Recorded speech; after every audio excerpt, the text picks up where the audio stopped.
কড়াইতে আমি তেজপাতা, শুকনো লঙ্কা, জিরা আর গরম মশলা ফোড়ন দিয়েছি। এবার আমি বেটে রাখা কাজু বাদাম, চালমগজ বাটা দিয়ে দেবো।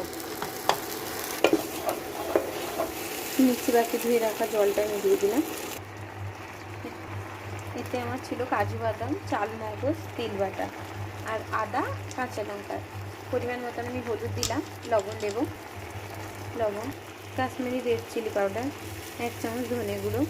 এবার এটাকে আমি মিক্স করব। নারকেলের দুধগুলো আমি দিয়ে দেব। এবার আমি প্যাকেট দুধটা দেবো। এবার ওটা অপশনাল, তোমরা দিতে পারো নাও দিতে পারো। হাফ প্যাকেট মতন দিলাম। হয়ে গেলে ওটা ভেজে রাখা ফুলকপি, আলু, ক্যাপসিকাম দিয়ে দেবো। এর গ্রেভিটা একটু ঘন হয়ে গেলে ওই ভেজে রাখা সবজিগুলো আমি দিয়ে দিব।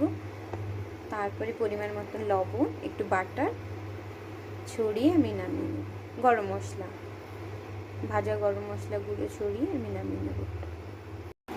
টেস্টের জন্য আমি একটু চিনি দিলাম। ভাজা সবজিগুলো দিয়ে দেব।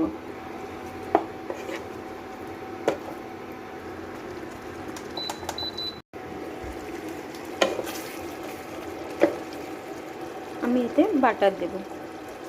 ভেজে রাখা মশলা, জিরা, ধনে, গরম মশলা, জায়ফল, জয়িত্রী, ওটা ভেজে গুঁড়ো করে রেখেছিলাম, ওটা দিয়ে আমি এবার মাখিয়ে নেব, তারপর নামিয়ে নেব।